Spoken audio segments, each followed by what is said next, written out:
अब कृषि कानून वापस हो भी जाएं तो क्या होगा? ज्यादा से ज्यादा किसान आंदोलन खत्म कर घर लौट जाएंगे, मगर जो किसान किसानों के आंदोलन में शामिल हुए और दुनिया छोड़ गए, उनका क्या? उनके पीछे बेसहारा छूटे उनके इन परिवारों का क्या होगा? अब ये मांग तेजी से उठने लगी है। ऐसा ही एक पीड़ित परिवार पानीपत के चिवाहा गांव में रहता है, जिनके घर का मुखिया इस दुनिया से अलविदा कह चुका है। किसान हरेंद्र को दुनिया छोड़े 9 महीने बेशक बीत गए हैं, मगर इनकी आंखों में उनकी यादें आज भी जिंदा हैं। तो बड़ा चले जा तो पता हो सब। घर की स्थिति भी खराब हुई होगी इस दौरान। तंगी में है,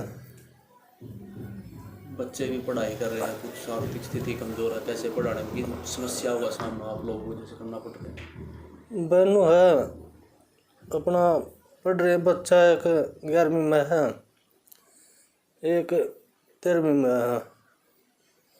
बाकी देखो सरकार का मदद करती है, घर की स्थिति तो ठीक नहीं है,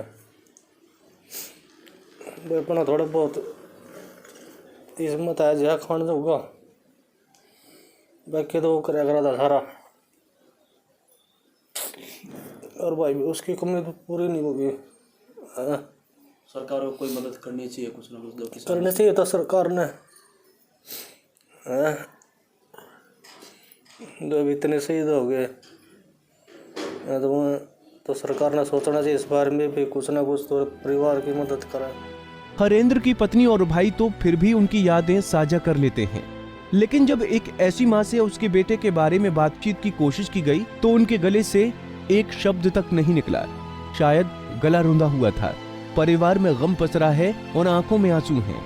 किसी ने अपना बेटा खोया है तो किसी ने अपना पति, तो किसी ने अपने भाई को ही खो दिया। ऐसे में परिवार का गुजारा भैंस का दूध बेचकर बड़ी मुश्किल से चल पाता है। स्थिति बहुत खराब चल रही है। उसके जाने के बाद घर का सारा माहौल ही बदल गया। बच्चों को चलाने वाले भी वहीं थे, पढ़ाने वाले भी। बहुत दिक्कत आ रही है। उसकी कमी तो कोई पूरी कर नहीं सकता, पर प्रधानमंत्री से ये कहेंगे कि हम जैसे करनाल में डेथ हुई थी, उसको सहायता मिली थी, हमें वही सहायता मिले, हमारे एक बच्चे को नौकरी मिले और जो मुआवजा मिल सके वो हमारा हक है, दे सकते हैं, जितना भी वो करें। बच्चे कितने हैं आपके? 2 लड़के हैं। वो क्या करते हैं? एक second year BA second year में पढ़ रहा है, 11th क्लास में पढ़ रहा है गांव के स्कूल में। उनकी भी फीस भरने में दिक्कतें हो रही होंगी? हाँ जी, बहुत दिक्कत हो रही है। छोटे हैं, कोई कमाने वाला नहीं है, कोई खेती की इतनी सुविधा नहीं है। आंदोलन में भले ही किसानों की जीत हुई हो, मगर ये जीत आसान नहीं थी। इस जीत तक पहुंचने के लिए 700 किसानों ने अपनी जीवन का बलिदान दे दिया। यही वजह है क्या तो इन किसानों के परिवार और क्या किसान नेता सभी मांग कर रहे हैं कि पहले आंदोलन में मारे गए किसानों को भी मुआवजा दिया जाए और उनके परिवार में एक शख्स को नौकरी दी जाए ताकि घर का गुजारा चल सके। बिल्कुल तंगी है उसके बगैर जी।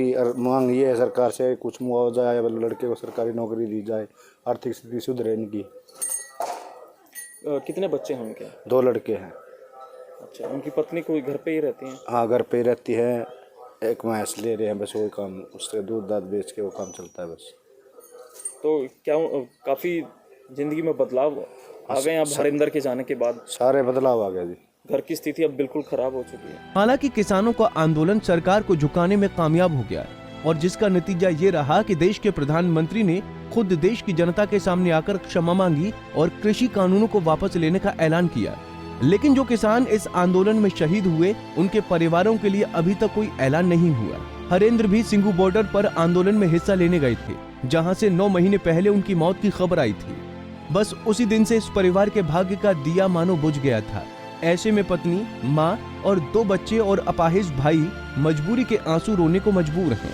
पानीपत से सचिन शर्मा, पंजाब केसरी टीवी। हमसे जुड़े रहने के लिए हमारे YouTube चैनल को सब्सक्राइब करें और नई वीडियो की नोटिफिकेशन के लिए बेल आइकॉन को दबाएं। अगर आप ये वीडियो Facebook पर देख रहे हैं तो लाइक जरूर करें और ज्यादा से ज्यादा शेयर करें। धन्यवाद।